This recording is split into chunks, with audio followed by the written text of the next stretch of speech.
ഞാൻ വീൽ ചെയ്യാൻ പോട്ടെ അതെന്തായാലും പിടിച്ചോ അവിടെ രണ്ടോട്ട് കൂട്ടിട്ടിരിക്കുക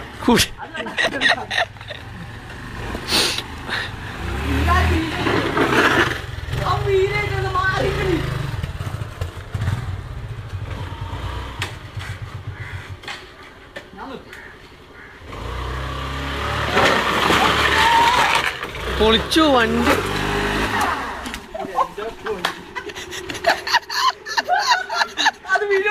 എടുത്തുണ്ട് പൊളിഞ്ഞു വണ്ടി പൊളിഞ്ഞു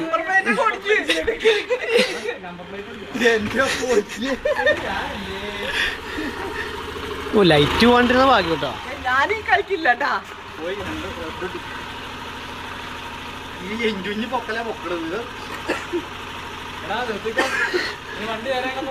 ആ നമ്പർ പ്ലേറ്റ് ശരിയാക്കി വണ്ടി ഉപയോഗിക്കാൻ